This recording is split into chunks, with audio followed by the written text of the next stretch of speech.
assuming the actuarial estimations are accurate to a material degree. That's fair. Thank you so much, Jesse. That's all my questions here in Officer Barber. Okay, Board Member Lunge, do you have any questions? I do not. Board Member Holmes? I do not. Board Member Merman? I do not, thanks. Chair Foster? I don't, thank you. Okay, Ryan, I'll give you an opportunity if you have any follow-up questions.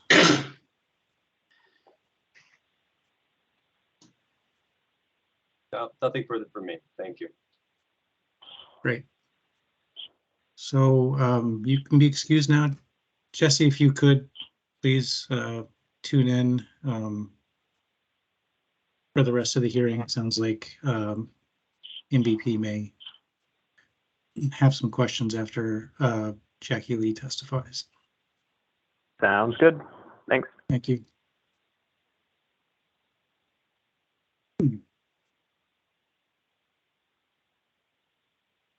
All right. Hello, Jackie. Hello, good afternoon. Going to swear you in now. Could you please raise your right hand? Do you solemnly swear that the evidence you shall give relative to the cause now under consideration shall be the whole truth and nothing but the truth, so help you God? Yes. Okay, Ms. Belleville.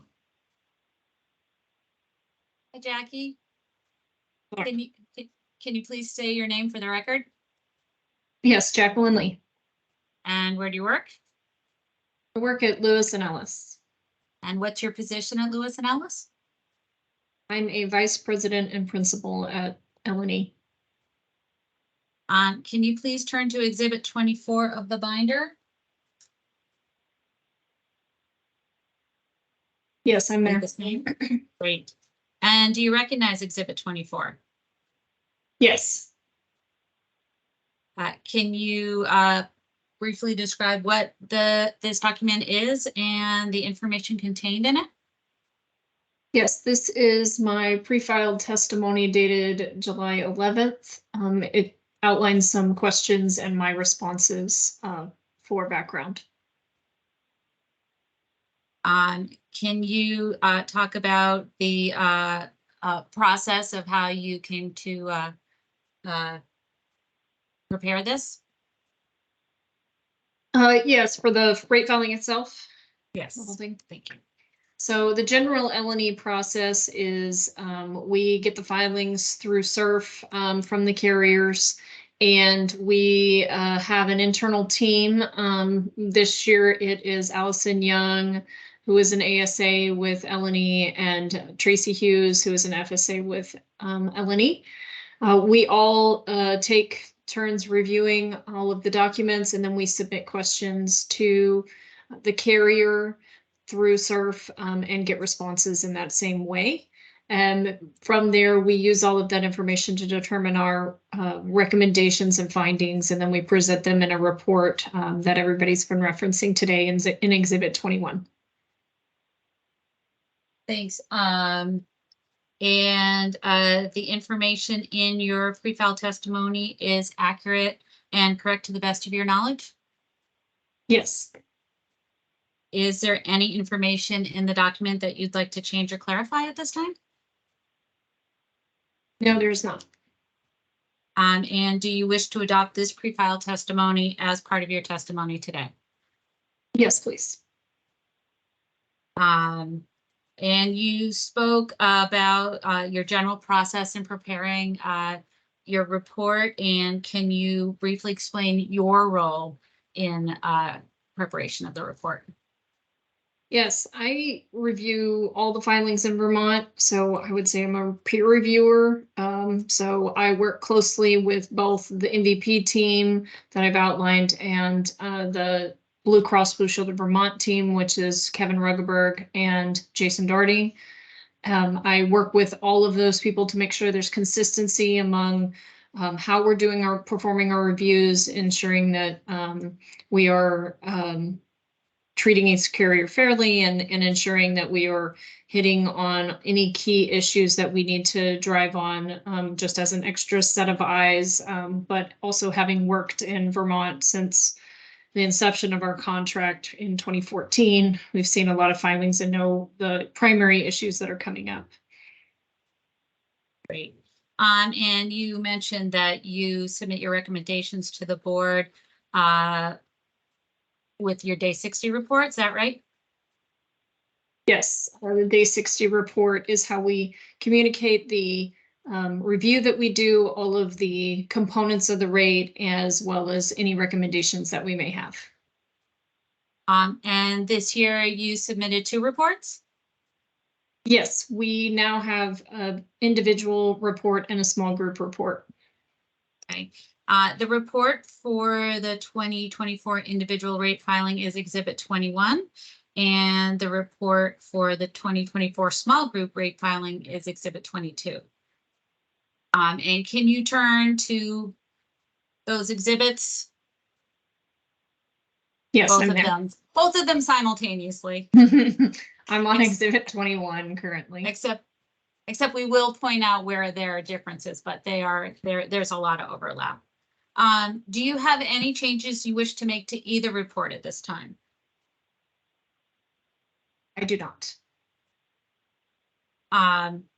So let's see. I did just want to raise one small thing on Exhibit 21 on page 20. You mentioned highlights that didn't turn out, at least in my copy. And so could you just say which items would be highlighted? Yes, the highlighted lines would be number 8, risk adjustment, and number 9, actuarial value. Sorry for that. Thank Oversight. you. And on Exhibit 20, in Exhibit 22 on page 17, there should be highlights on number 8, changes to risk adjustment, and number 9, changes in actuarial value. Is that right? Yes, that's correct. Thanks. Can you explain your standard of review in both filings? Yes, our standard of review is seen on Exhibit 21, and I believe in 22 it should be very close to the same on page 2. We have Vermont statutes and a board rule regarding rate review. We primarily focus on the actuarial items of the board standard of review, which consists of not unjust, not unfair, and then not excessive or inadequate, and then not unfairly discriminatory. So a lot of double negatives there. That's fine. Do you review for affordability in either filing? We do not. And why is that? It is not an actuarial defined component, so therefore it is outside the scope of our review. Using your methodology and standard of review, did you make any recommendations to modify this proposed filing? Yeah, yes, we did. Can you summarize that? Yes, on page 19 of Exhibit 21, we recommend that the updated hospital budget information be considered. At the time of this report, that information had just come out and had not been summarized, and having new updated hospital budget information directly impacts the unit cost trend assumptions, and we recommend that that be incorporated into the final decision.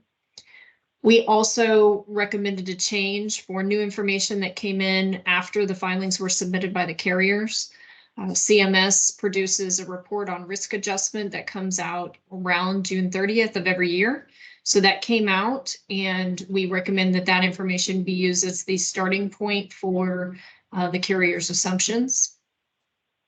We also recommended there were some changes brought to our attention that happened after, again, new information after the filings were submitted by the carriers that came based on new IRS guidance, which required some changes to the high deductible plans. So we recommended that those changes be allowed. For the individual plan only, we do have a recommendation for some changes to the CSR loads, which is based on some enrollment shifting due to changes in the actual CSR guidance and Medicaid redetermination. That is not applicable to the small group filing, so therefore it is not a recommendation in Exhibit 22. Right. Have you reviewed the other pre-filed testimony in this proceeding? Yes, I have. And have you listened to the testimony today so far? Yes, I have. Could you please discuss a little further your recommendations about updating hospital budgets?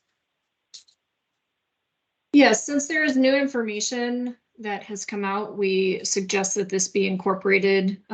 As most who were involved last year knew that there were significant changes due to last year's submissions, and a lot of times that is what is utilized, or prior years, which is not necessarily indicative of what the hospital budgets are going to come in as. And since we now know this information, we recommend that it be used. I know that MVP and Chris have expressed some concern about the way it was delivered this year.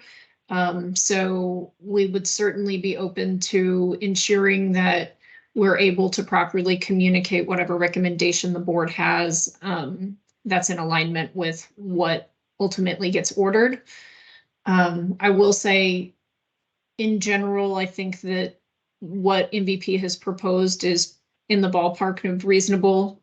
However, it does sound like some more work needs to be done to ensure that they have a proper understanding of what has been submitted.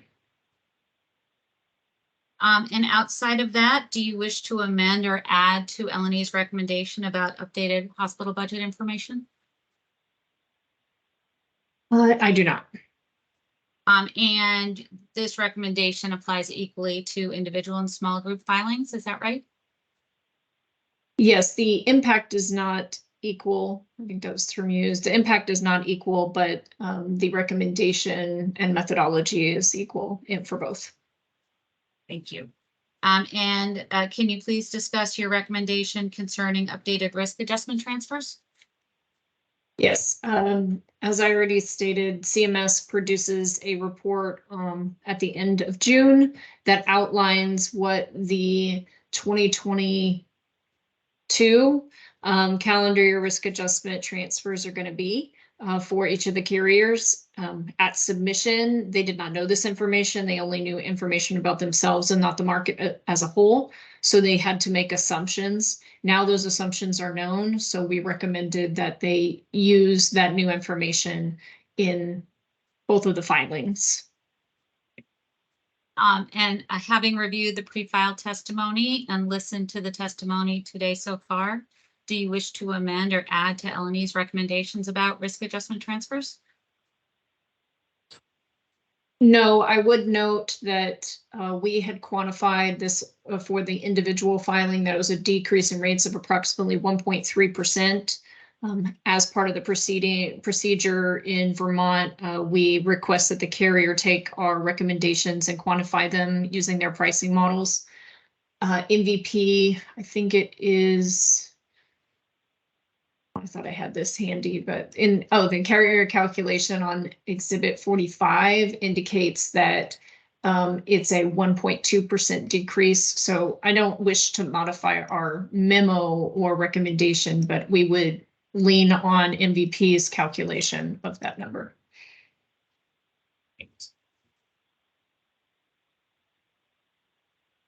And can you please discuss a little further your recommendation concerning paid to allowed ratios? Yes.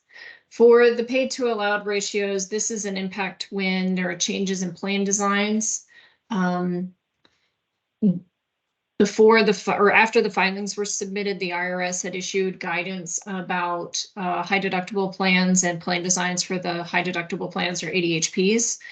And that guidance required a change to some of the plan designs that had a minor impact to some of the plans. So we're recommending that that be allowed by the board to properly reflect the IRS guidance that came out. Great. And having reviewed the pre-filed testimony and listened to testimony today so far, do you wish to amend or add to LNE's recommendations on the paid to allowed ratios? I do not. And then for the one recommendation that affects the individual filing only, can you please discuss your recommendation related to cost sharing reductions to the extent possible without getting into confidential information? Yes. So in March, the board issued guidance regarding CSR loads and how they should be calculated. Based on that guidance, MVP made pricing adjustments without making any membership shifts. And our report outlines all of the pieces. I won't go into each of them because some of them are confidential, but it's outlined on pages. It starts on page 11 of Exhibit 21 and goes through, looks like 14. So we gathered some additional information from MVP, including shifts between different metal tiers for prior years and including some information about what their current population looks like. And based on that information, we assumed enrollment shifts. And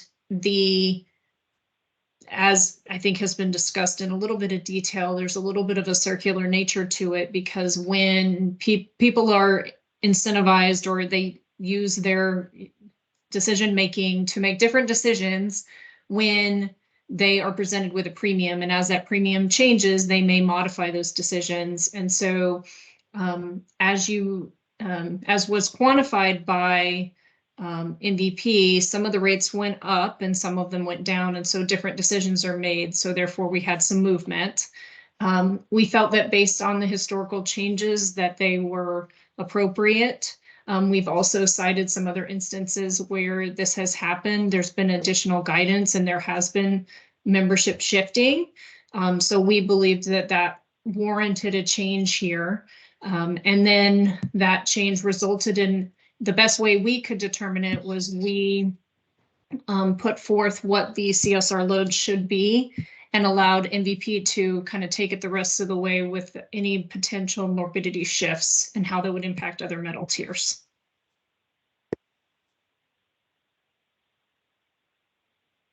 So having reviewed the pre-filed testimony and listened to the testimony today so far, do you wish to amend or add to LNE's recommendations on the cost sharing reductions? I do not. If all of your recommendations were to be implemented, can you explain what the ultimate projected rate increase would be? I am going to rely on MVP's calculation because, as I just stated regarding CSRs, we did not have a full calculation and recommendation for the CSR load, as well as noted earlier for the individual, we had a 0.1% difference. So based on that, the new increase for the individual filing as calculated by MVP is 11.6. Based on all of the recommendations in our report.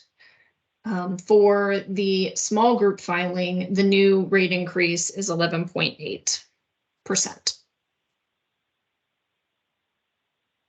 So do you find the 11.6% increase reasonable in the individual filing? Yes. And can you tell me why you find it reasonable? Well, we looked at all of the assumptions and determined whether or not they met all three of the criteria that is outlined in the pre-filed testimony pretty clearly with definitions of not excessive, not inadequate, and not unfairly discriminatory. And if it met those, then we determined that they were reasonable. So we went through all of those, and that is how we determined that the rate was reasonable for the individual market of 11.6. Okay. And do you find the 11.8% increase reasonable in the small group filing? Yes. And can you briefly say why you find it reasonable? Sorry to ask basically the Yes. same question twice. That's okay. For the same reasons, we used our actuarial defined plan or defined definitions that determine actuarial soundness of not excessive, not inadequate, and not unfairly discriminatory. And since we were able to identify that for all of the assumptions and the assumptions in aggregate, we determined that the 11.8 for small group was reasonable.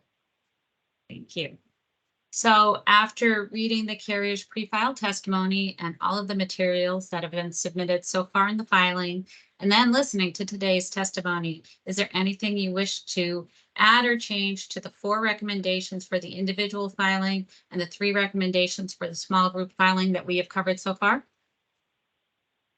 No, I would like to caveat that for the individual filing, we do have some questions about some of the numbers quoted for the morbidity, what we're calling the morbidity change, but the change due to the CSR loads. You know, on the onset, it appears reasonable. However, we just have not seen any backup. So to the extent that there is some minor disagreements, we would work with MVP after hearing to just see their backup to ensure that that's appropriate still. Outside of that, no further changes or commentary on it. Great. And given that caveat, if your recommendations as of today are implemented, do you believe that rates would be excessive? No, Do you believe they would be inadequate? no, And do you believe they would be unfairly discriminatory? no. Thank you, Jackie. I have no further questions at this time.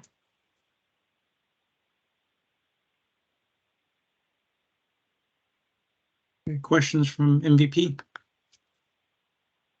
Yes, the first question I have, good afternoon, Ms. Lee. How are you today? I'm great. How are you? I'm good. The first question I have is, and I wrote it down. We've been doing this for 10 years. Is that right? Since 2014? Would that be 9? I don't know, really? Maybe 9, maybe 9. That's that math thing again. Thankfully, they weren't Zooms early on, so somebody could see how much I've aged over those years. Would you go to Exhibit 45, please? I am there already. Thank you. So I just want to confirm, I think you testified on direct. I just want to confirm, this is the exhibit where MVP plugs in LNE's assumptions into their rate software to confirm your math. That's sort of a layperson description of it. Is that fair? Yes, that's fair. Okay. So I just want to discuss the calculation adjustments that were made, and that would relate to number 1, where for individual, LNE had 1.3 and MVB calculated LNE's decrease to be actually 1.2. Do you concur with the 1.2? Yes. And then 2 is inapplicable to my question. 3, the 0.2 decrease for individual and small group that you suggested, that remains unchanged. So we had agreement on that, correct? Correct. And so if you would go to Exhibit 21, please, which you're right, we've talked about that a lot. Page 19 are LNE's 4 recommendations. Yes, I'm there. And then if you go to Exhibit 22, page 16, that's LNE's 3 recommendations, correct?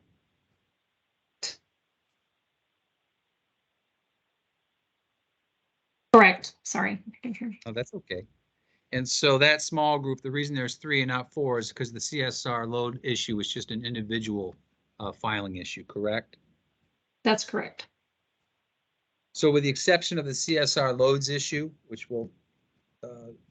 you testified to, that's limited to the individual filing. When I ask you questions in cross-examination, do you understand that the questions I'll be asking will be relate to both filings? So just tell me if there's a difference in the filing in your response, if you could.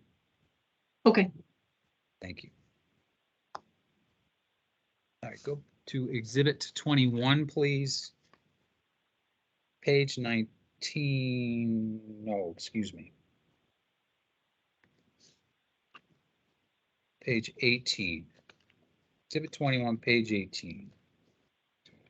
Actually, before we get there, let me just ask you a general question. Would you agree with me that MVP's Vermont block of business should stand on its own and that the New York and Vermont block should be independently sustainable?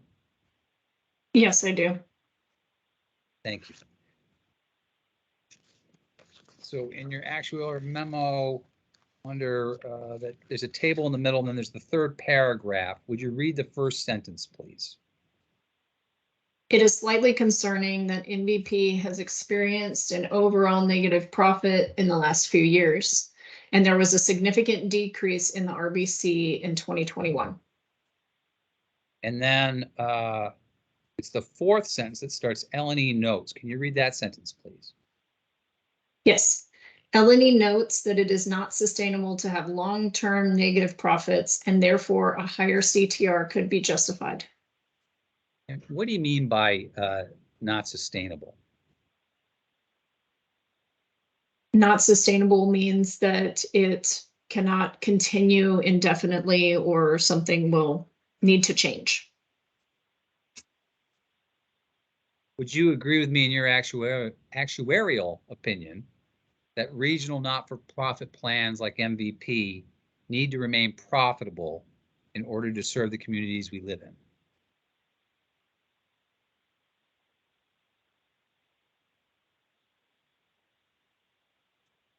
Can you restate the question? Sure. You just testified before, looking at the sentence above, that it's not sustainable to have long-term negative profits, correct? Correct. And so would you agree that I'm companies so like sorry, I didn't catch that, Mr. Carnegie. didn't catch the response or the question? The response. Lee, do you remember the question? Want me to say it again? Well, I guess I believe the answer is that I'm not going to say yes or no because I don't remember if I was supposed to say yes or no here, but I think that what you're trying to ask is shouldn't a company need to be profitable to contribute to their communities? And I think yes, but they don't need to be overly profitable, which is why I was struggling with the question a little bit. They do need to be profitable. They need to make some sort of, they don't need to make money. They're not for profit. They need to have reserves to cover unintended losses. Sorry. It needs to be sustainable over the long term, correct? Correct. Yes.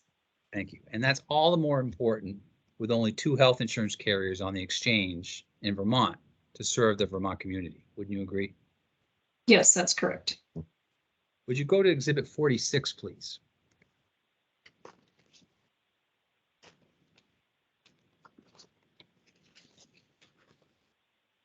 Okay, I'm there. Thank you. And you heard testimony on this morning, but the second column, do you see the MVP proposed CTR column? Do you see that? Yes. And this year we're requesting 1.5%. Yes. And you found that in your actuarial opinion to fall within the reasonable range of 0.5 to 3%, correct? That's correct. And in column 6, do you see column 6? And do you see Is that pattern? losses? Is it called losses or the Yes, LD I'm cut? sorry. Okay, losses. I Yeah, that's counted okay. the column. I have it written down, but you don't have that. So yes, the column for losses. Do you see that? Yes. And you see after you'd agree 2020 was the year of COVID, correct? So after that, do you see a pattern of losses over the past several years? Yes. So if you were running a business with consecutive losses like that over several years, would you be very concerned? Yes. You're a principal at L&E, correct? Yes, So you're an owner of a small business, correct? it's true. Yes. And if L&E had substantial losses for 2 or 3 years running, that would be very concerning, wouldn't it? Yes, it would. If they approached double digits each year for 3 years, double-digit losses, that would be very concerning, correct? Yes, it would. Where your costs of doing business exceed the money you take in, and that percentage difference approaches double digits for 3 years, that's very concerning, isn't it? Yes.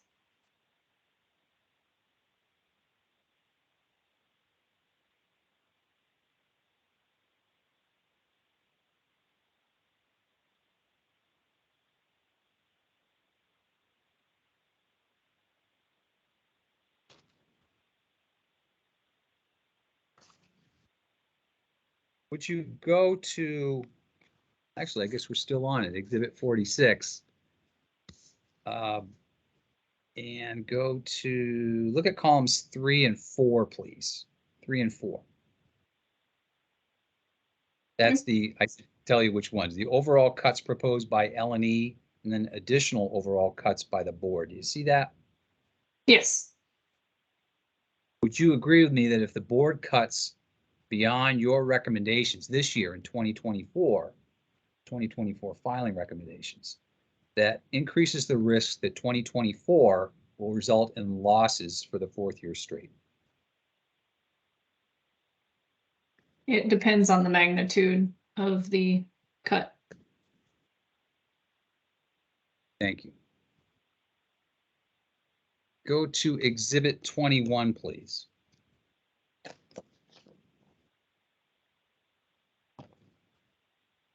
Okay. And let's go to page 19.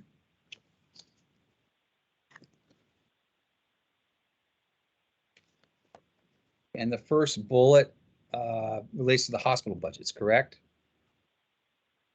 Yes. And you would agree with me that you would agree with MVP that any new information regarding hospital budgets that becomes available, it should be considered, correct?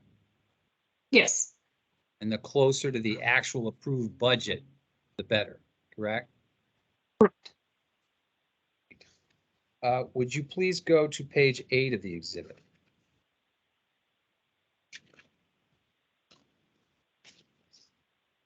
Okay. And you'll see there's a section, there's 2 headings for COVID testing and then COVID vaccinations. Do you see that? Yes. And for COVID testing, MVP reduced its rate by 0.04%, correct? Correct. And L&E found that reasonable and appropriate, correct? Correct. That MVP assumed a 10% reduction in COVID testing utilization. That was a reasonable assumption, correct? Yes. And that MVP did not similarly reduce utilization estimates for treatments and visits. Testing is more elective than those 2 categories, correct? Correct. And on the COVID vaccinations, a plus 0.3, that's the next paragraph. Are you with me? Yes. And MVP found an increase of 0.3 over last year, and you found that reasonable and appropriate, correct? That's correct. Yes. And that's based on the assumption in part that commercial payers will be responsible for paying the full ingredient cost for vaccines, correct? Correct. Yes. And that increases the payout from $40 to $130 per vaccine, correct? Correct. And that's largely because no more federal funds are available, right? That's correct. Yes. And then on administrative costs, if you please would go to page 14.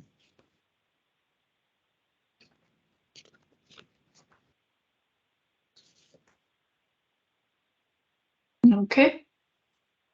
And you'll see at the very bottom, there's a section 10 changes in administrative costs. Do you see that? Yes,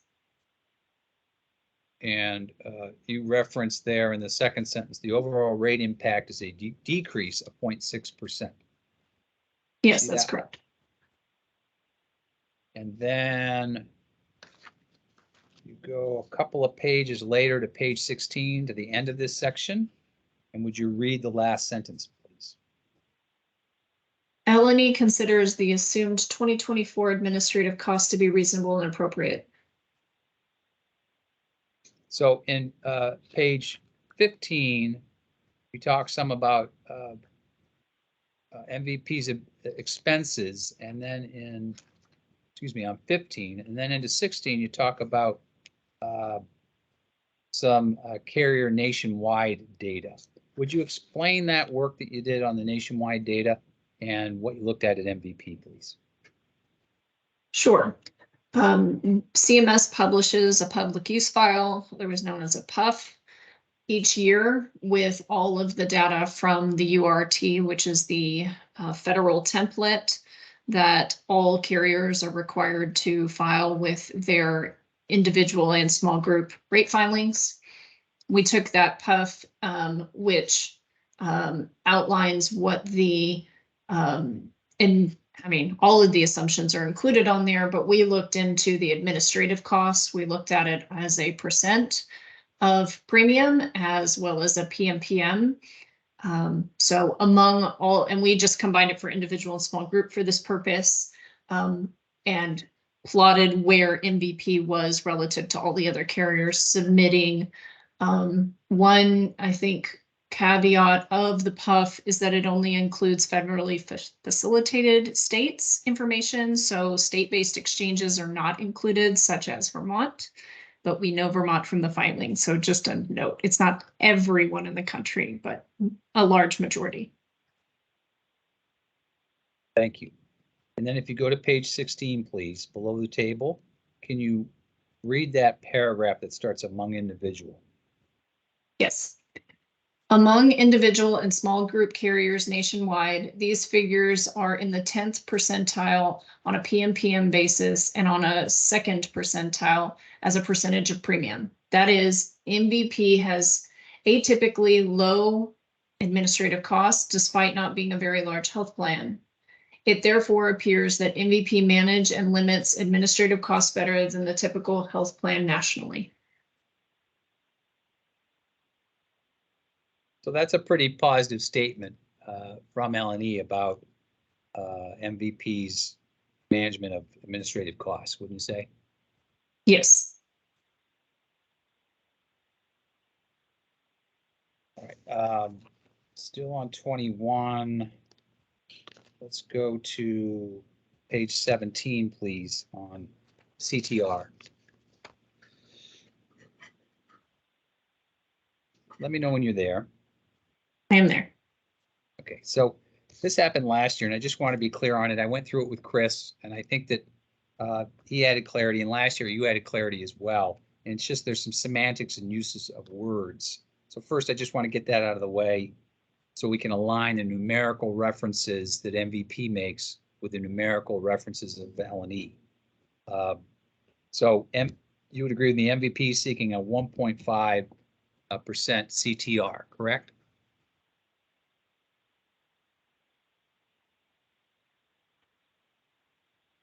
Maybe. The reason we have it as a 1.8 CTR is because, as noted originally at the very top of our report, we equate everything to the URT. And the URT, this is the line in which it sits. So just sure, they're asking for 1.5 for that particular line, where Okay, ours fair. also says 1.5. Sure. So let me ask it a different way, just to MVP's has 0.3 associated with bad debt and 1.5 associated with what they call CTR, correct? Yes, that's correct. So in this breakdown of contribution to reserves, there are places where you say risk margin, but to align it, you're talking about MVP's 1.5, correct? Yes, yes, that's correct. Appreciate that. If you would go to Let's see. Go to page 18, the first paragraph, please. Okay, This is the reasonableness check that L&E's done for the last several years, correct? correct. So would you read the last sentence, please? MVPs filed base CTR, yes, that one? No? Is that the right location? Yes, please. Okay. MVP's filed base CTR of 1.5% would place it at around the 23rd percentile for all QHP carriers, and the 0.3 margin for bad debt in the individual market increases this to the 26th percentile. So as to CTR, as you described there, MVP CTR is very conservative. Would you agree? Yes. And in the second sentence, it's the second to last sentence. There's a reference to, well, why don't you,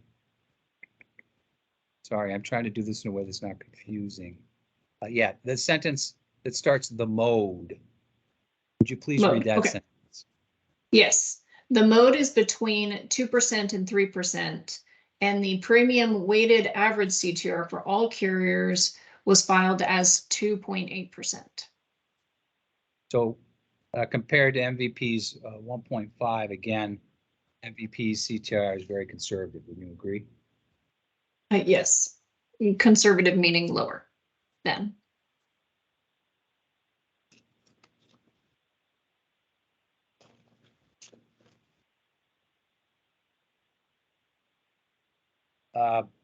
If you would go to page 17, please. And you see the table at the bottom, historical risk margin. Do you see that? Yes, And that shows what the board ordered versus the actual, correct? yes, And as an actuary, does that discrepancy between the two numbers give you concern? yes, it is larger than would make me feel comfortable. You would want those numbers, ideally as an actuary, to align, correct?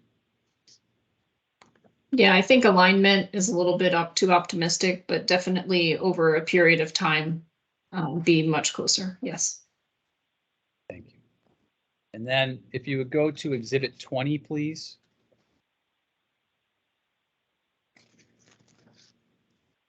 Let me know when you're there. I am there.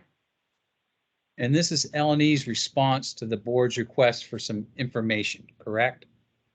Yes, And as I understand it, you're not providing an expert opinion on affordability in this response, correct? no, we are providing information that was requested.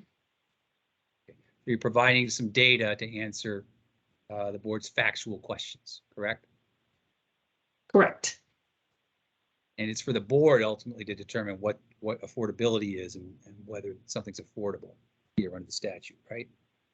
Yes, that's correct. And I presume you feel the data that you provided is accurate and reliable. Yes. Thank you.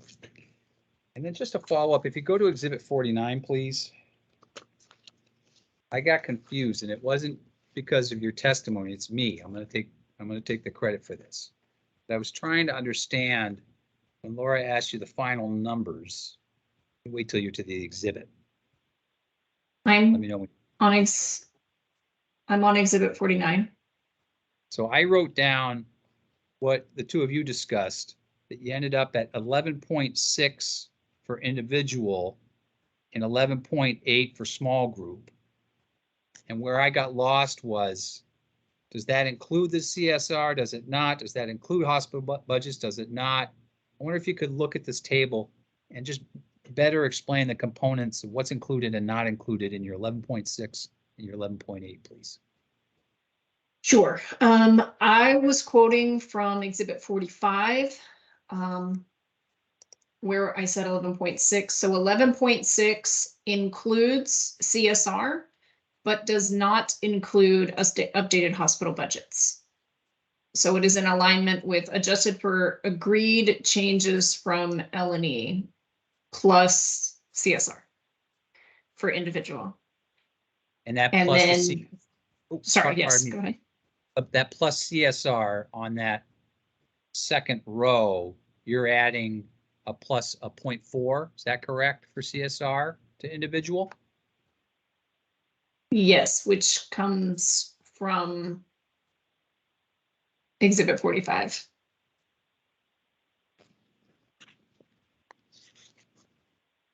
Which says 0.3, but I'm sure it's a rounding issue. It's a point. It's the 0.3, and then there's the 0.1 for the updated risk adjustment, right? So Oh, that's one correct. Yes. Yes, plus thank you. 3. Yes, that's correct. Thank you very much. I have no further questions.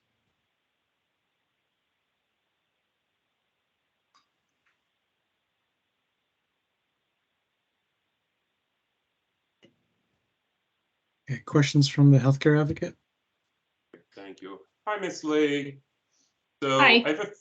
I have a few questions. The normal stuff. I'm gonna try to guide you. I'll probably mess up. You'll let me know that I messed up and I'll rephrase it. You know, we haven't interacted for 10 years, but I did get a notice during this hearing that I've just had, on July 1st, I had my 7-year anniversary at the Vermont Legal Aid. So we've been doing this for 7 years. Granted, I've been lurking in the background. Is it okay if I call you Jackie and you call me Eric? Yes, Okay. please. So I just want to ask you to first get into exactly how you evaluate MVP's methods. So my first question is, so did MVP use a matched pair method when it was looking or generating medical trend? No, they did not. So how many different kind of professionally accepted methods are there to generate medical trend, roughly? Limitless. It's limitless. It can vary based on many factors. You know, the age of the block, the volatility of the block, the actuaries performing the work and what they enjoy doing, the time that they have to spend on it, the data that they have available to them. So there's a lot of factors that impact. I personally have never done a matched population, but Blue Cross does that. So. Okay. Fair enough. So this next question is a bit of a mouthful. I've tried to break it into 2 questions as you were talking, so hopefully less of a mouthful than it was originally. So when you evaluate a particular method to develop medical trend, is it the quote unquote best method compared to other professionally accepted methods? Like, if you say something is actuarially reasonable, is it because they use the best method, or is it just a professionally acceptable method? I would say it's more of a professionally acceptable method. We also do our own independent review. We definitely have limitations on the review that we're able to do because we don't have all of the data sometimes. We try to ask for it, but we do have limitations given our role. But we will do a general review. The other issue is depending on what type of trend we're setting. Is retrospective is when you get data and look backwards. That may not be the most appropriate in all circumstances, but it's another data point. And that's kind of what I would say is there are a lot of methods, and it is in the best interest of somebody doing pricing to look at many of the methods available to them and many different slices of the data, meaning, do you look at all medical combined? Do you look at inpatient, outpatient, physician separately? And then you use all of those data points to project whatever trend it is you're trying to set. Okay. And so is there a professionally best method? Like, I'm thinking there are moments, say, in education research, there was a moment when everyone was using multi-level modeling. And that was like the method, the gold standard. And I'm just wondering, is there a gold standard in actuarial science for medical trend? I would say no. Again, I think there's a huge variable here, which is data availability, that doesn't allow for there to be a gold standard, because everybody is so different in the size in which you can look at. And, you know, as an actuary, as much as you want access to all types of data, you may not be able to because it's not in your data warehouse, etc.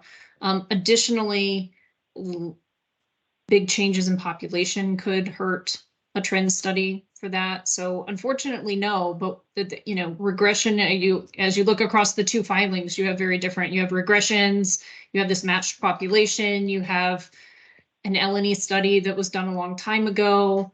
I've often quoted industry studies when doing my own pricing. So unfortunately, there's not really a gold standard. It's highly variable in how it's performed. That's really helpful. And, you know, yeah, I have very little insight into that specific world. So it's good to hear that I wasn't losing it. So I'm going to switch gears and ask you some questions about specific elements of the MVP's rate. Just so we have a roadmap of where I'm going to go. We're going to start with admin costs, and then we're going to talk about pharmacy trend, and lastly about contribution to reserves, so abbreviated CTR. So let's turn to Exhibit 21, which is the individual group memo or opinion. And we're going to look at, so that starts on the bottom of page 14, but we're actually going to go a little further into this section to page 16. Let me know when you're there. I'm on page 16. Awesome. So I just want to probe or understand a little better the visualizations of the distribution of admin costs. So you looked at the QHP carriers subject to the caveats you talked about that are in the PUF, and you just mapped the distribution and you figured out where MVP fell. Is that correct? Yes. Okay. As if they were a data point within the data set. And so when you make the statement that it appears that MVP manages and limits admin costs better than the typical health plan nationally, so is that just based on like the empirical fact of where it falls in the distribution, or did you actually look at MVP's practices? I would say where it falls on the graph. Okay. And so do actuaries for some books of business, so in health insurance, do they say look at benchmarks or run efficiency algorithms for admin costs, like when they're comparing admin costs? I mean, I think we look at benchmarks. I mean, that's what this That's what is, the correct? distribution is. And in terms of assessing the efficiency of the individual data points in that distribution, that's not something that's done, or you did? No. Okay. All right. I am going to switch over to pharmacy trend, which starts at the bottom of page 6, but we're going to go to page 7. Let me know when you get there. Okay, I'm on page 7. Awesome. So MVP's PBM is the source of the underlying data used to calculate pharmacy trend, correct? Yeah. Okay. So did you do any evaluation of how the financial interests of the data provider might bias the data provided? Might or might not bias the data provided? We did not. Okay. And did you look at pharmacy utilization data to determine whether the drugs that are being used are being used effectively, or is that just something you said the PBM does? I do not look at that.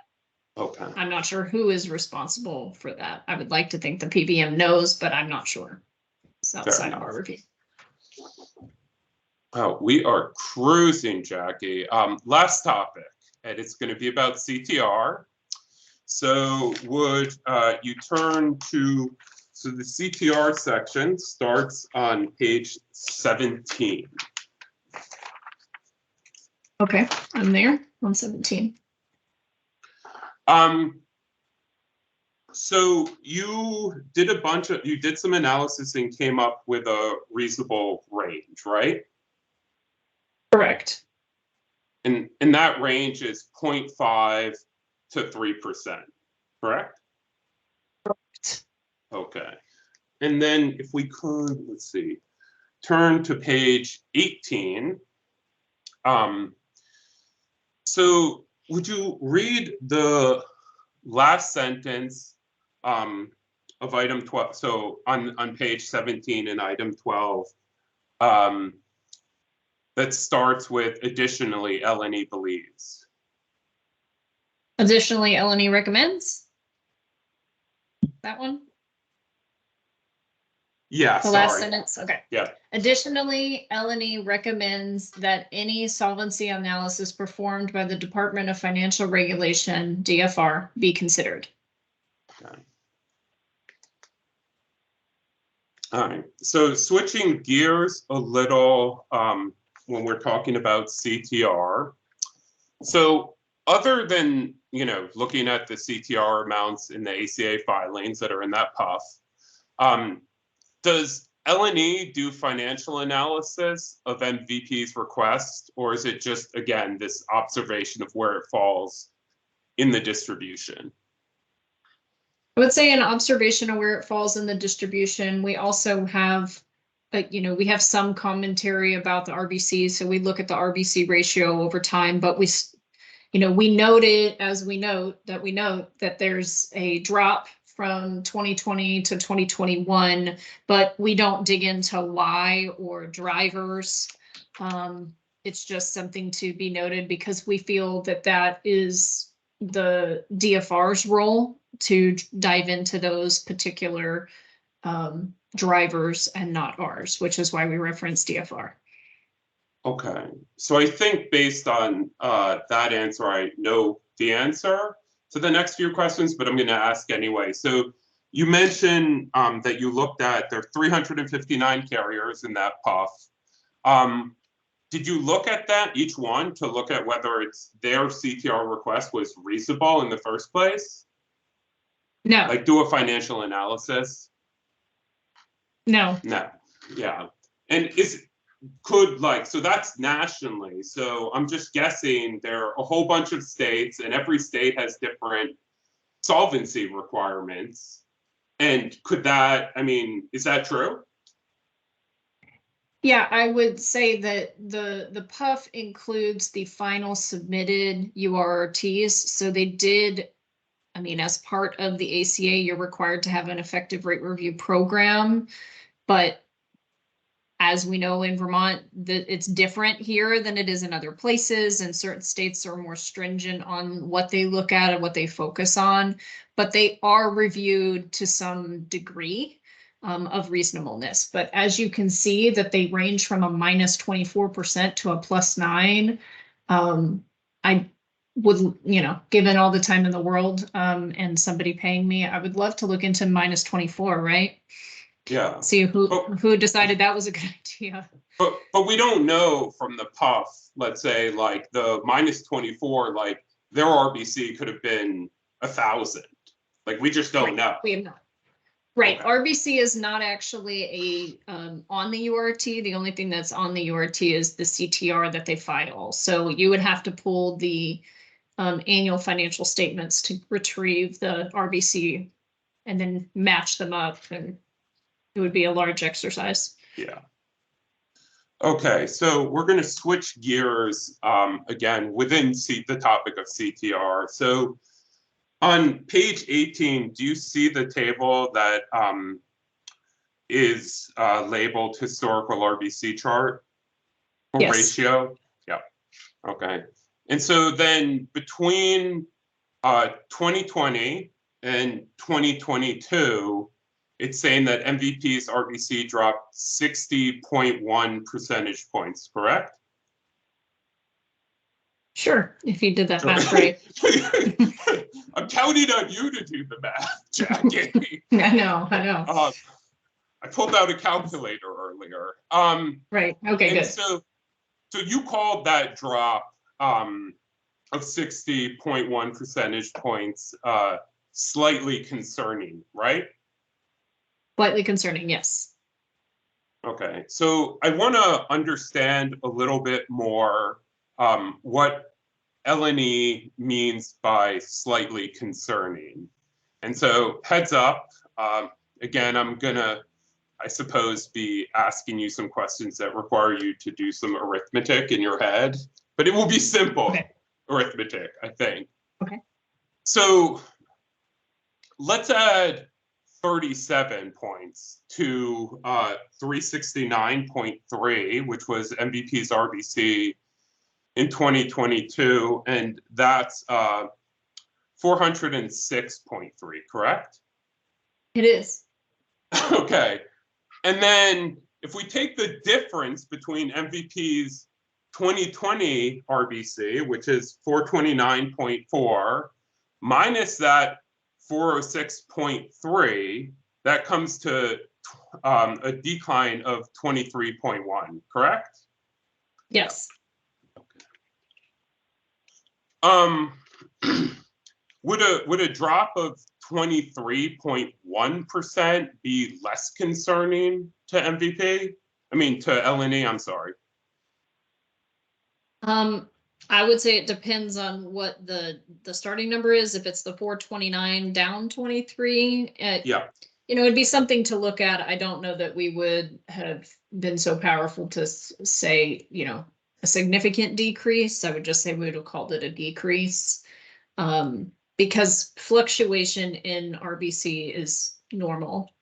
And I would call that more of a fluctuation. But on the other hand, if they were sitting at the 350 and went down 20, that would start to be, I would be more concerned because the starting point is lower.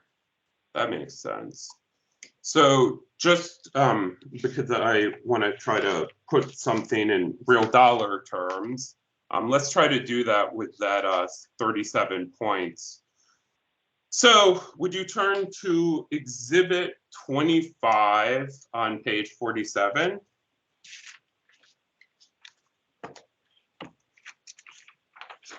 Let me know when you're there. Exhibit 5, which is the 5-year historical. Exhibit 25. 25. Right, yeah, sorry. And you're looking at the 5-year historical for 2022? Yeah. On the annual statement, okay. All right, so MVP's 2022 authorized control level was 111.992 and some change. Is that correct? What year? 2022? It's 111.992 looks like it's million. 111.96. I guess I'm C961, but Yeah. No, that was my bad, a typo. So using the MVP's 2022 authorized control level, let's put that, see how much that 37 points is worth. Can you do that math real quick, Jackie, please? sure.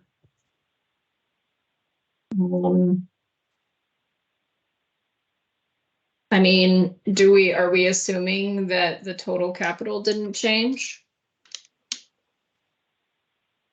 Correct. So I just want to know what's the dollar value of those 37 points using the authorized control level?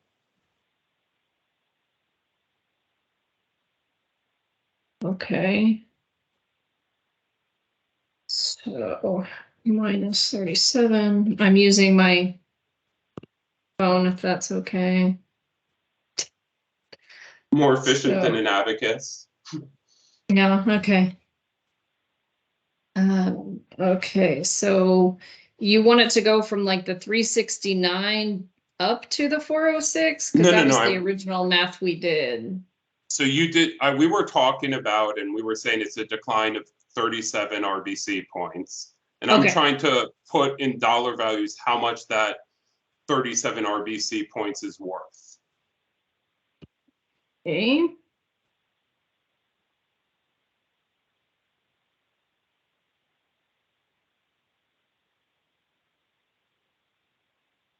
Sorry, I didn't know I'd be doing algebra right now. So.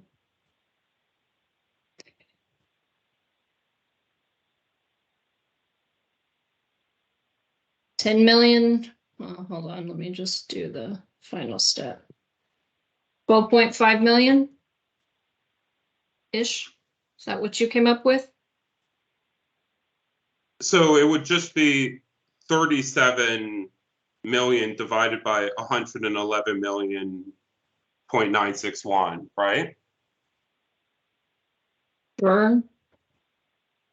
I came up with a higher number, but sure, at least 12 million.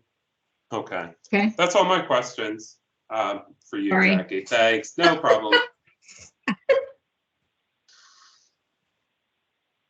Didn't want to interrupt you there, but could you just clarify what page of Exhibit 25 we were talking about with the authorized control level? Sure, page 47, the ACL is item or line number 15. Okay. Move to board questions, starting with board member Lunge. Thank you. Hi, Jackie. Nice to see you. We'll see you too, Robin. I have a couple questions about your memo. Okay. So if we could go to Exhibit 21, starting on page 7, specifically around pharmacy trends. Yes. So in your report, you provide some explanation of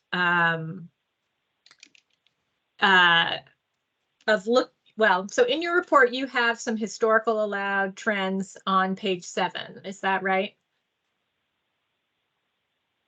Yes. At the bottom.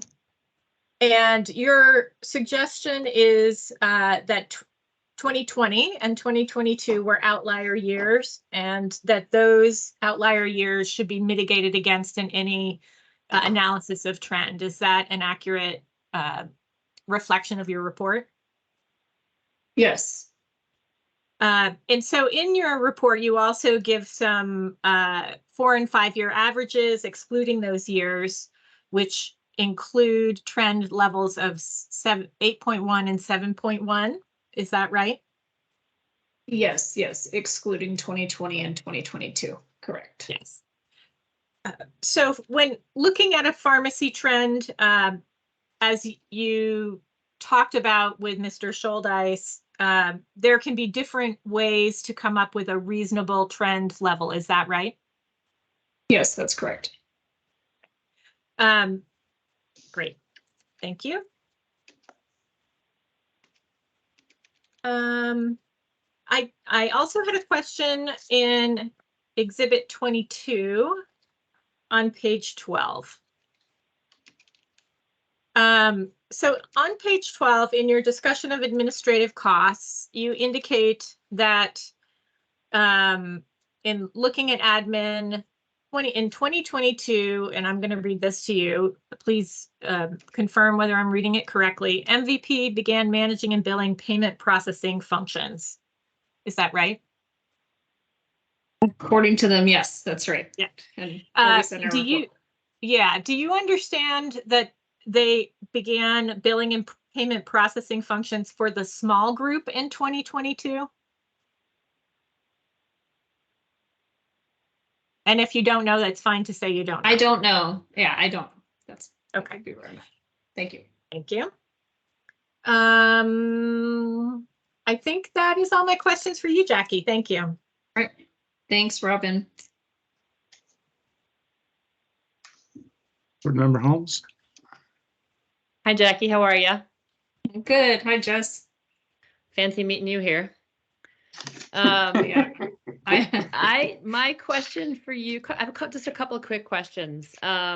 It's on Exhibit 21, but it's also in your Exhibit 22 on your analysis on page 18, which has been discussed around the CTR.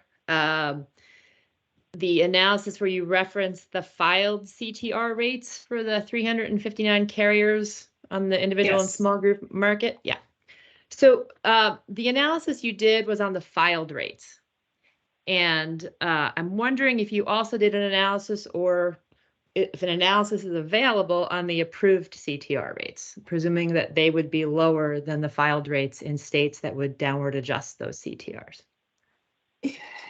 Yeah, I believe so. It says in 2023, which is, I believe that's what we're talking about. So that would be what was filed. We can and have looked at the final. I don't believe that they do an interim. So like, I believe from what I understand, this is and this is what I said when Eric and I were talking, is that this is the final number that the states approved. And I know it says filed there, which I guess we that's just my mean it's filed confusion. with the state. Filed and approved, Right. at least in the state of Vermont, is different. And so if it's Correct. if it's similarly different in other Yeah. states, I guess what I was wondering was, what is the mode and what is the average of the approved versus the filed? So we have only showed you here, the PUF is produced after they have been approved. So we have only shown you the filed and approved. So we will Okay. make a note to make that more crystal clear next time. Oh, that's helpful. Yes. Okay, thank you. Yes. And so, and the L&E in that's on that same page 18, the last sentence or the last sentence of the second paragraph, which has been cited multiple times, L&E believes that a CTR between 0.5 and 3 would be reasonable. Yes. Yes. So that means that a CTR of 1 would be reasonable according to L&E. Correct. And a CTR of 0.5 would also be considered reasonable by L&E. Yeah.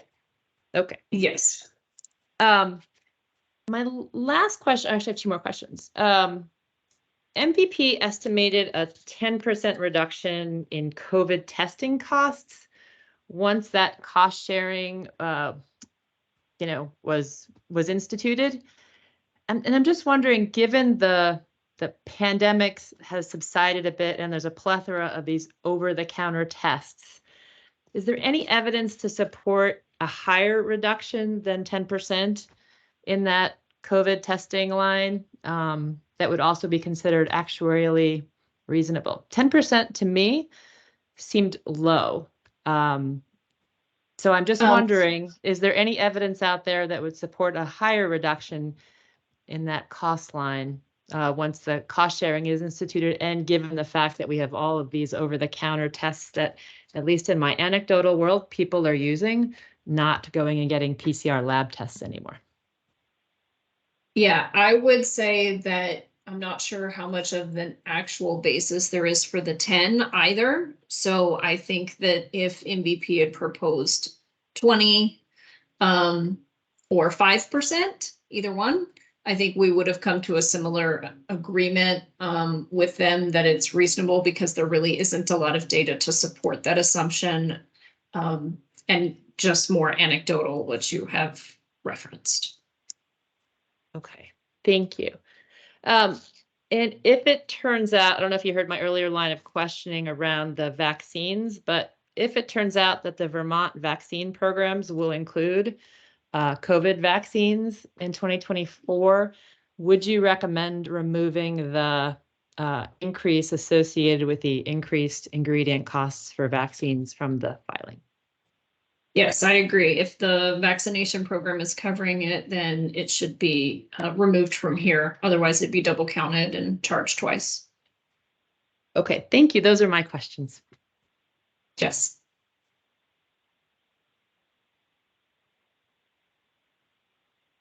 Board Member Merman. Hey, Jackie. Hey, Dave. So I just have a couple things. I'm just going to stick with the COVID testing because I was going to ask a similar question, and maybe I should have asked it of Chris Pontiff. But you don't know where the 10% came from? Then it sounds like. It's possible. I could go look back at, because they did provide a good amount of support for the COVID assumptions, so I'd have to go look I guess to really quote what you have. Yeah, I can't remember what it was either. And I was curious if you remember whether or not they had a mix of whether or not these are inpatient tests that were done on inpatients versus outpatients. But my understanding is that until recently, most hospitals required testing on every admitted patient, but that has gone away. And if most outpatient testing is done at at-home testing, and then most inpatient testing is then, inpatient testing has been reduced substantially. So Okay. maybe I can take a dig through that. But are you aware of any of if this is inpatient or outpatient at all? No, I think that would be a better question for Chris. All right, I'll follow up with Chris. The other question I just had for you is on the page 16 of 21, the admin cost distribution. You said that Yes. the Vermont carriers are not in the database that you're getting the data from. How confident are you that the way you are defining admin costs is the same as the way the database is defining admin costs? We have defined admin, so even though Vermont's not in there, there's still required, the carriers are still required to submit the URT, which is a federal template. So it is 100% coming from the same cell as all the other carriers. And that is defined as the in the URT instructions, what's supposed to be there. Okay.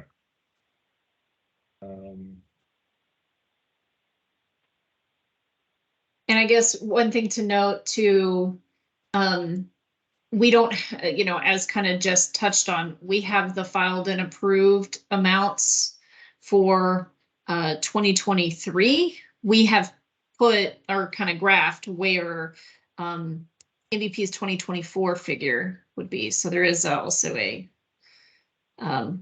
gap there for you. Oh, so these aren't sort of shifted in any way for like an No. expected. Okay. No, so that should be taken into account. However, if I were to do something along those lines, especially for the PMPM, I would trend them forward, which would move everybody over and kind of either keep it still in this same percentile or even move it closer to the left or zero. So, Okay. but that would be an arbitrary increase. We certainly wouldn't project everybody's You're not. admin. I understand that. Okay, those are the only things I have now. Thanks. Thanks. I had just actually a question, Jackie, if I could interject here. This is around the graphing of admin expenses based on the PUF. Yes. So I'm on Exhibit 21, page 15, bottom paragraph, first sentence. It refers to non-benefit expenses, and I'm just wondering if you could clarify, are admin and non-benefit expenses the same? Or what? Generally speaking, yes. Okay. Non-benefit, you have benefit expenses, which are like your claims, and then you have non-benefit expenses. So they would be all other pieces. I would say that non-benefit expenses could also would include things outside of admin, such as CTR, profit, taxes, and fees. So admin is a subset of that. in the URT. Okay, so the graphing on page 16 is the admin component of non-benefit expenses? That's correct, yes. Okay, thank you. Chair Foster, do you have questions? Mostly just for clarification, my own understanding. Page 2 of Exhibit 21, the chart of the plan type and the percent of membership. Do you know, Ms. Lee, if there's any comparison data available for us for how other states break out in terms of the percent of membership at the different metal levels?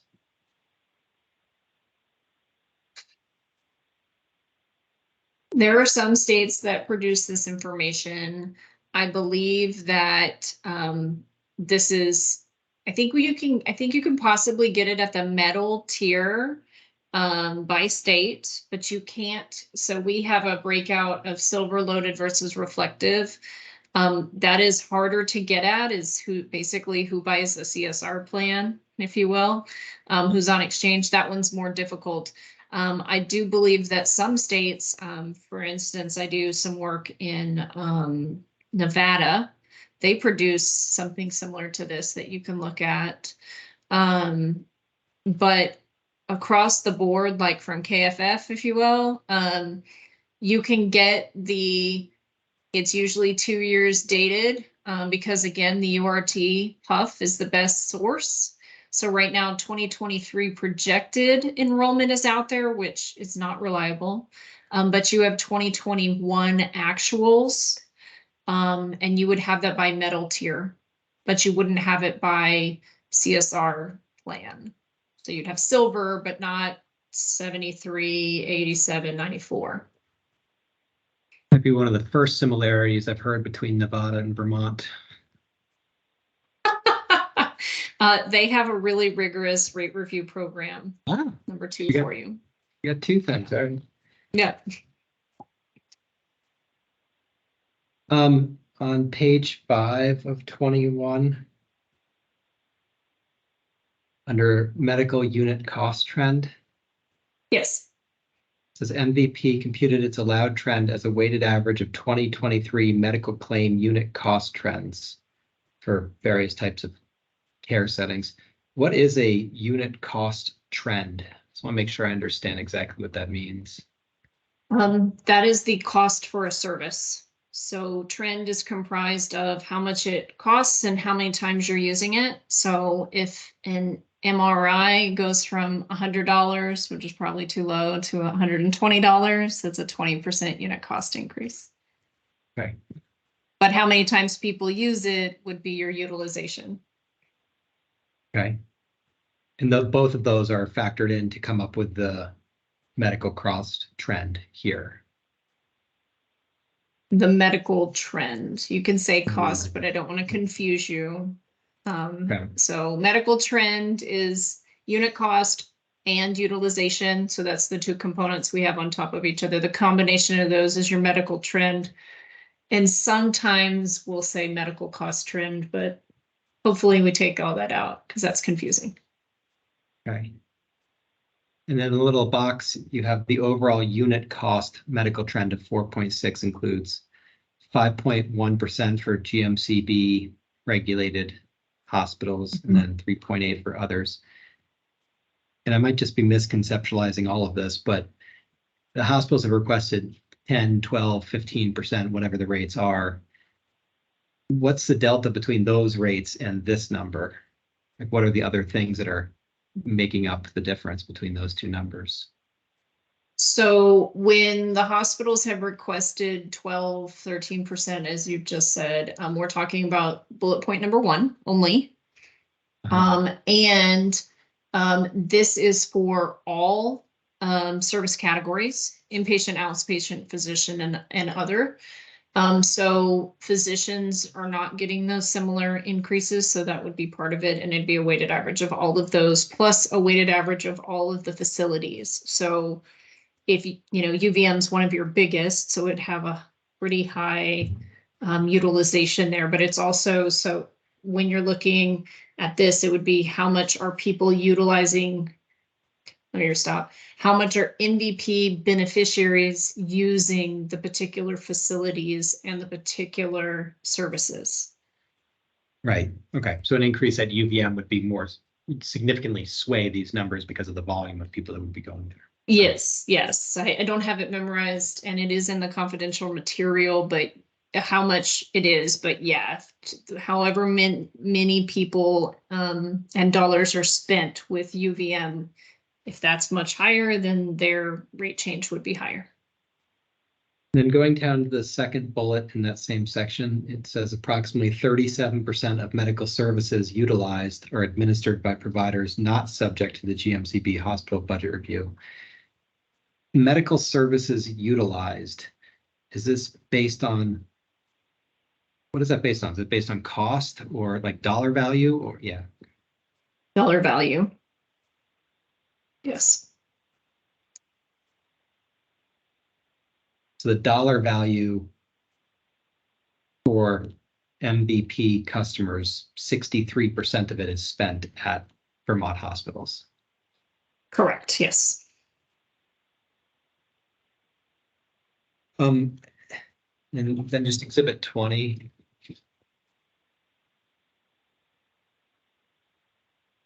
Okay. Oh, yes. I'm there. Just page 4. So after 2021, we have the subsidies, which is why these percentages of income are going down while rates are going up. But the rates have been going up even after the subsidies have come on, right? So in 2022, 2023, 2024, but each of these lines remains relatively static. And I was trying to get a sense of why, if the rates are going up, does it remain static even after the subsidies are available? So that's coming as, because, well, first off, the subsidy is based on the lowest cost silver plan. So as the lowest cost silver plan also increases at the same exact rate, that would then mean that the subsidy is increasing at the same rate, therefore your rate is not changing. And that is especially true for all of these folks. I know for bronze, it's not great to look at because it is such a low premium, but you can see this a little bit, the other in the silver, but that's a bronze too. There we go, second lowest silver. Oh, individual family, right. If you scroll down to, let's be a little, I don't really like the platinum, we'll stick with gold, which is on page 6. You will see that it is increasing after 2023, or really 2022 into 2023. It's not flat, and that's because the gold plans are increasing at a higher rate than the second lowest silver plan did. And the other thing that's, I believe this is relative, okay, yeah, I'll stop there. I think that that's helpful enough.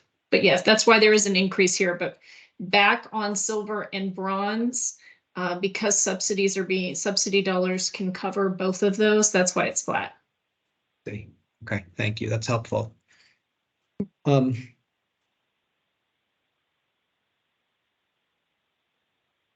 I don't have any other questions. Thank you very much.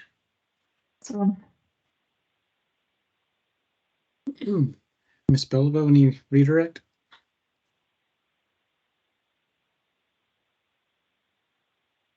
No, I do not. Okay, thank you, Miss. Thank you, Jackie. I'll Thanks, jump Mike. on the first name bandwagon here. Yeah, why not? I think now would be a good time to do the executive session. That seems like is appropriate. I don't believe I heard any questions for Jackie about the confidential portions of the report. Does anybody have any questions for Jackie in executive session?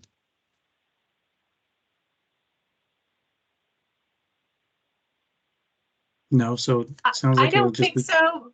Sorry, Mike, I needed to think a minute. I don't think so, but I may, depending on the answers from Mr. Pontiff, I may have some clarifying questions for Jackie, but it would only depend, it would depend on how that goes. I see. Okay.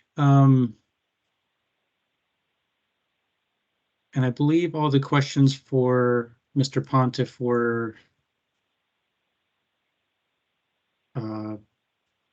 cross questions. Gary, did you have any direct that related to the confidential information? No, it just would be any redirect following up on board questions, but yeah, I don't think I'll have much. Okay. So assuming the board wants to go into executive session, we can go through the motions to do that now. Take a short break, come back and finish with Mr. Fisher's testimony and in closing arguments. So the procedure for going into executive session, just General counsel. Oh, yep. Sorry, but there was when Mr. Long asked questions of Mr. Lucier, there's a possibility he might need to do a follow-up after we hear from L&E. I don't know how you want to time that. You want to do it after executive session? I'll leave that to you. If you have any questions for Mr. Lucier, it'd probably be best to just get those out of the way now and let him go. So, agreed. Ryan, do you have anything for him? Just two quick questions. Okay, Jesse, are you still with us? Yes, I am. Okay, so just to remind you, you're still under oath, and Mr. Long has a few more questions for you. Go ahead. Hi again, Jesse. You just heard Jackie Lee's testimony, correct? Correct. And I believe we left off your testimony that you agreed that the rates as testified to by Mr. Pontiff today would not negatively impact solvency contingent on what you heard from Jackie Lee. Is that right? Correct. And has your opinion on solvency changed based off of what you heard from Ms. Lee today? My opinion on solvency has not changed. Thank you. That's all.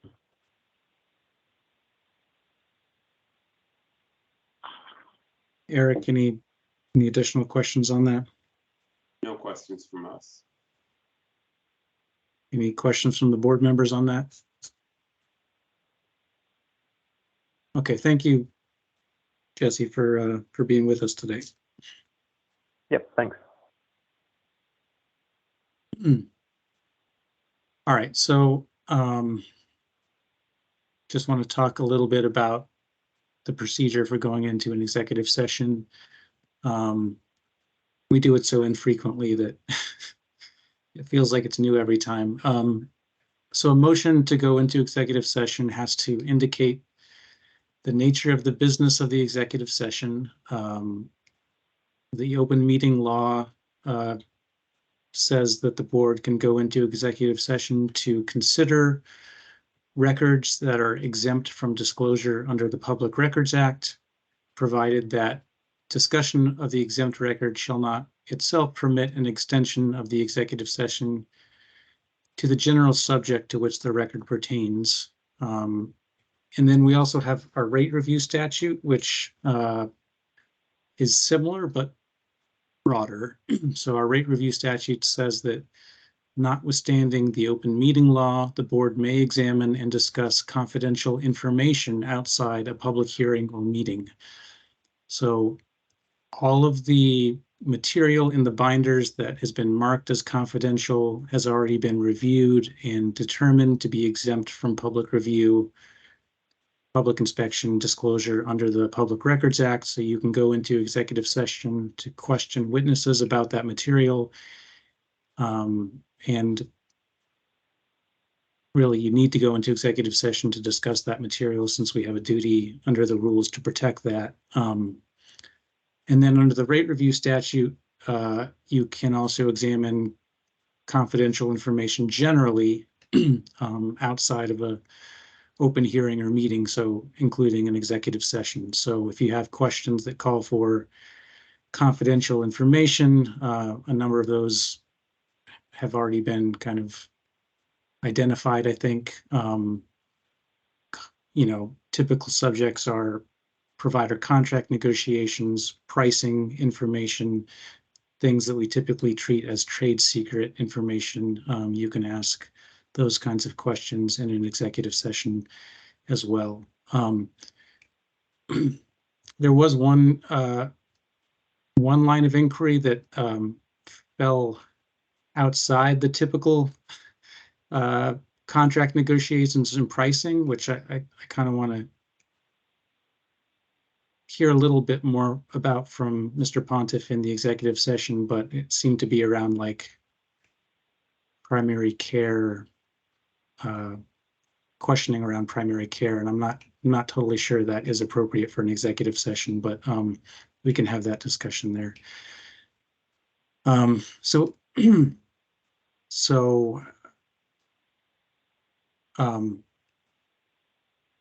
Any questions about that from the board members? Okay, so I think the motion would be, if anyone would like to make it, to go into executive session to consider confidential records and information. And there would need to be a 2/3 vote in favor. I will move that the board go into executive session to discuss confidential information and confidential documents exempt from the Public Records Act. Second. Any discussion from the board? Okay, all those in favor of the motion, please signify by saying aye. Aye. Aye. Aye. Any opposed? Okay, Mike, do we need to clarify who is going into executive session specifically? yeah. A couple things we need to clarify. First, I wanted to just confirm with Ms. Ms. Holland. Would it be possible to get this portion of the hearing transcribed separately? Yes, of course. Yes, that's no trouble at all. Okay. Yeah, in terms of participants, it would be the parties, their representatives, the board staff, the witnesses. I think Ellen needs to be there as well. Am I missing anybody? Sorry, again, we do this so infrequently. I'm assuming you're including the HCA and the parties. Yes, HCA, parties, board members, Mr. Pontiff, Lewis and Ellis representatives, board staff, and I think that's it. We also have Julia Dorr from MVP, if she could join us as well.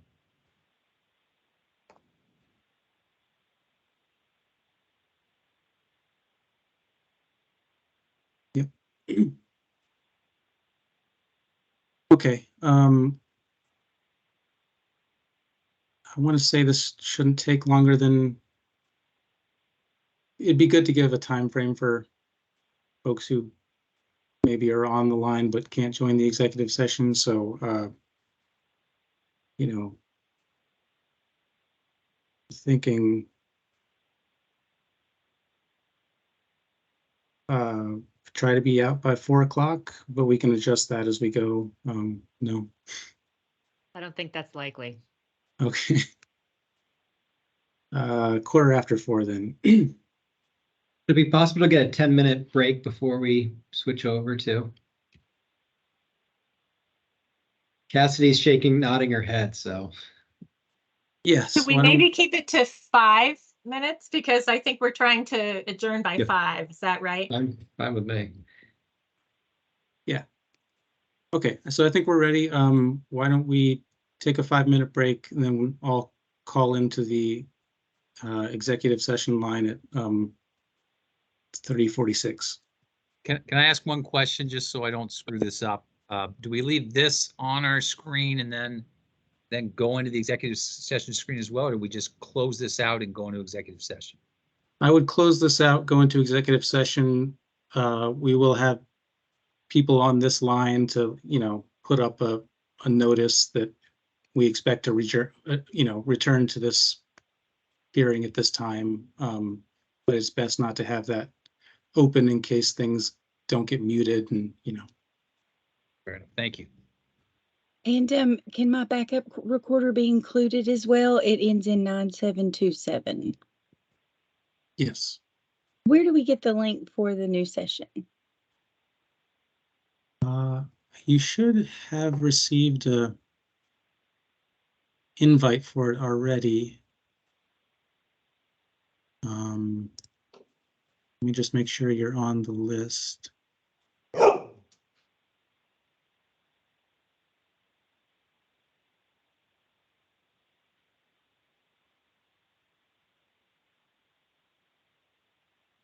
I don't see you're on the list. Okay. I can forward this to you. My apologies.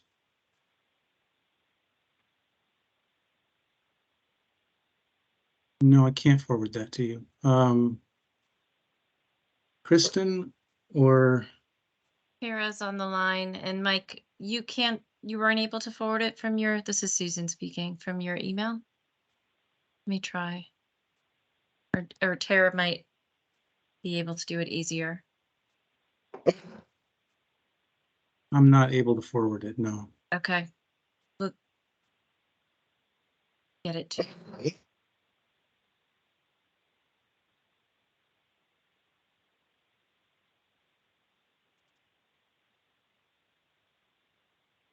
Tara, are you able to do that? I am not. I've just asked Kristen to. Okay. And General Counsel, once you get this squared away, I have one other issue to raise with you. Well, this may take a minute, so go ahead. Well, there were a number of questions from the board, which Mr. Pontiff indicated, well, I need to check with someone else. And so we have someone else, a government affairs person, Jordan Estee, who we're going to bring into executive session. I think that would help the board. I know he wasn't disclosed, but I think Mr. Pontiff is reacting to some of the questions and wanting to try to give the board more information if we can. I presume there'd be no objection to that. And these are questions that called for confidential information? I believe so, yes. It would be limited to some of the questions where the board members said we would go into executive session and ask you, and I can make a proffer. I know Chris knows some things, but not everything. And this is a government affairs person, might be able to shed light.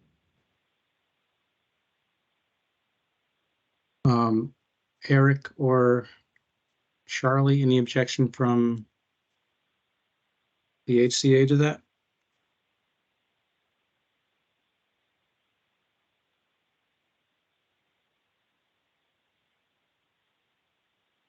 think they may have already gone on the break. Well, I apologize. Yeah. We can deal with it when they get back. what I'll do is I'll bring him on, and then if folks don't want him there, we can just kick him out at the outset. Thank you for Okay. your consideration on that. Okay. Yeah, why don't we, so to give you all the break that was mentioned, why don't we call into the executive session line at 3:50? Cassidy, if you don't have the link by then, you should have the link by then. Okay, Yeah, I just sent you an email, Cassidy. Hopefully you received it. Okay, one moment. Yes, and will that include the phone number as well for me to call in with my backup recorder? Oh, perfect. I see it there. Yes. Thank you so much. Absolutely. okay, Thank you for your consideration, hearing officer. I'll see y'all in a 5. thank you. Thank you.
Cassidy, are you in this meeting?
Well, I'm sorry, Robin. This would have been a good time for you to go tell your.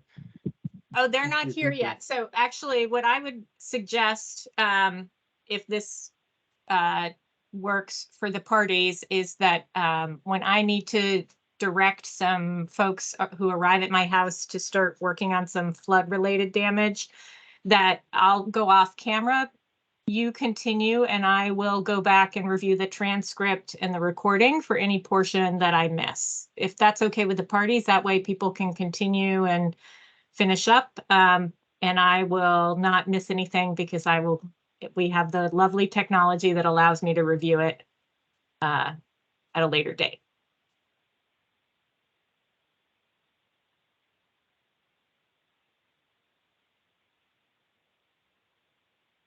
No objection here. None from us. Thank you.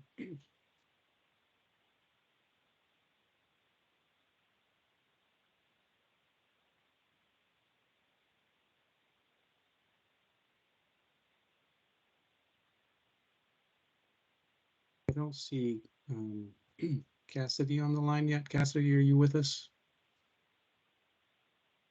Yes, I'm here. I'm so sorry. I forgot to turn my camera on. Apologies. I was calling in with my backup recorder. That should be all set as well now. Thank you. Okay. Thanks for letting me know. Thank you. Okay, so we are back on the public portion of the hearing after having had a brief executive session, or an hour-long executive session. And Ms. Beliveau had let me know she had some questions for Mr. Pontiff. And I just wanted to check in with you, Laura, on whether you think that that could be done through a post-hearing interrogatory given the time, or whether we should spend a few minutes with that. It could be done in a post-hearing interrogatory, but I think it would move the understanding of the issue forward if I could ask the questions now and then have clarifying questions and follow-up. Okay. Is Mr. Pontiff still with us? I am. Been a long day for you, but I think Ms. Beliveau has a few questions on the on the CSR issue that sounds like we should get done. So just to remind you again, you're still under oath, and go ahead with your questions, Laura. Thank you. Thank you so much for letting me ask a few additional questions. If you could please turn to Exhibit 21 and look at the table at the bottom of page 14. Okay. And you see there a table that has Eleni's recommendation regarding CSR load. Yes. Could you please look at those numbers and delineate in some additional detail how Eleni's recommended silver CSR load result in a 0.4% impact to silver plans, as you testified earlier today?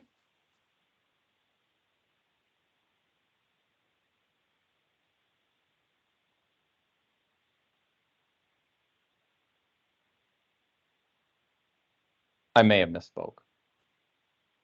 So I appreciate you bringing that to my attention. The silver plans would go up. The silver plans would go up by this much, by the delta between the two. So between 2.5 point, 1.5 to 2.5%. What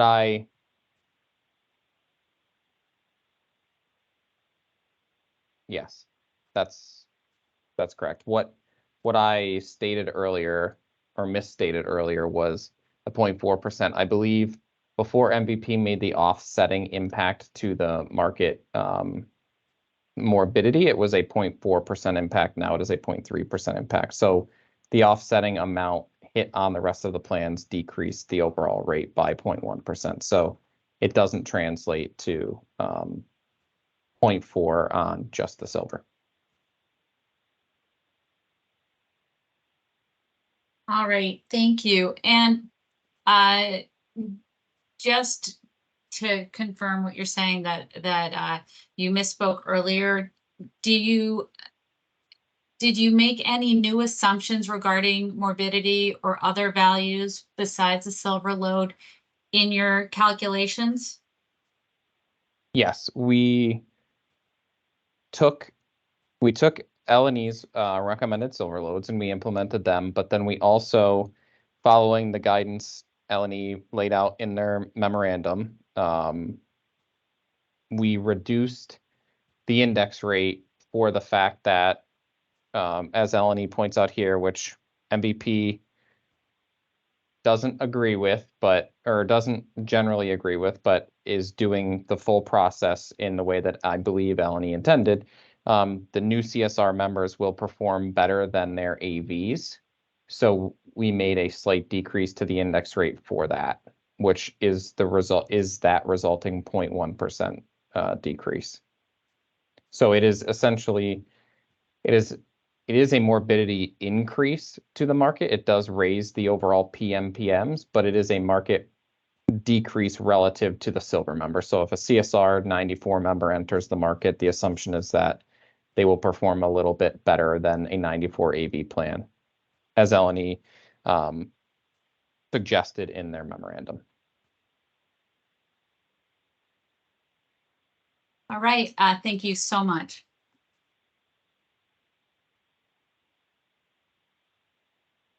Gary, anything you'd like to supplement on this issue? Sorry, you're on mute. Mr. Pontiff, how many hours have you been testifying? 9. 9. Have you ever made 8.5. Ever made any mistakes before in your life? Yes. Thank you. That's all I have. All right, I think we can finally let you go at this point. And Mr. Fisher, are you ready to go? Yes. Okay. Could you please raise your right hand?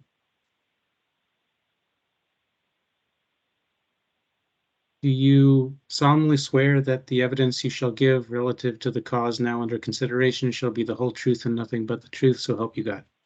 Yes. Thank you. You can go ahead. Thank you, Mr. Hearing Officer, and thank you, board members and others. It's been a long day, and I think I will be brief. I am Mike Fisher. I'm the Chief Healthcare Advocate. This is a position defined in state statute and an office defined in state statute to be a public advocate on behalf of Vermonters. As I think everyone here knows, but I think it's worth saying, we run a helpline that's available to all Vermonters and a policy team that engages in activities like this one throughout state government. I make today's comments from the perspective of supervising these activities over a number of years. In his opening, Mr. Carney spoke of a high wire balancing act. I agree. It's a great metaphor for the task in front of you.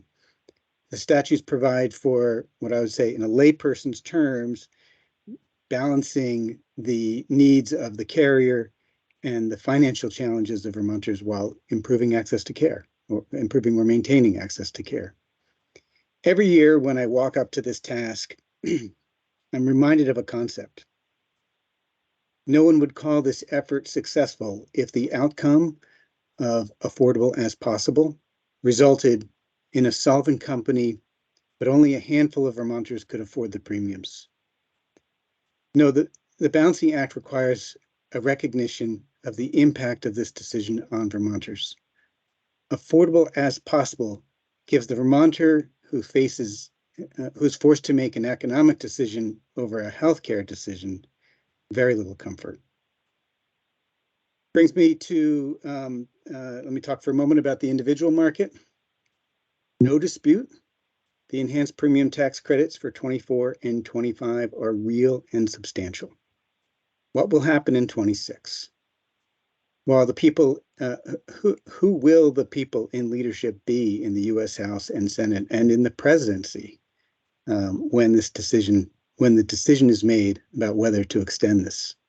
No one here can reasonably make a prediction about that. And further, the old logic that politics makes it harder to take away a benefit that people have grown accustomed to doesn't give me very much comfort in this context. Any rate increase allowed for in this proceeding will become part of the base in future years. What I'm trying to say here, as much as I'd like it not to be the case, we're not off the hook around concerns for the individual affordability in this decision. For the small employers, the impact is much quicker. Small employers and their employees will feel this decision next year and directly. As an employee at Vermont Legal Aid, I see the impact of annual rate increases in health insurance premiums on the nonprofit sector and watch how, at least from our perspective, the challenge of continuing to provide service is challenged by these rate increases. Further, there's a couple of great comments that came in your public comment process, and I'm going to reference one or two of them. One commenter said, the filed insurance increase for the small group market are unsustainable for small businesses and their employees. If our company has to shoulder such high increases, we may cut our percentage of a contribution for each employee, making the individuals suffer economically. Most people in the small group already saw double-digit rate increases last year. Another commenter said, these double-digit rate increases follow last year's double-digit rate increases, establishing an unmanageable trend, especially when considering the financial stresses already faced by Vermont's small business community and their employees. I want to make a comment about the CSR loading discussion. I want to emphasize, I think many people know it, but I want to emphasize the purpose of this recommendation on CSR load was intended to rise all boats. I'm not sure if that's a good metaphor today, given our weather, or a bad one. But any differential treatment between the carriers will put a drag on one carrier and their ratepayers. The goal was to give Vermonters who get premium tax credits more buying power. We have an opportunity to do this. Hopefully, the board will apply the strategy available to it that is most effective at reaching that goal, improved affordability in a uniform fashion.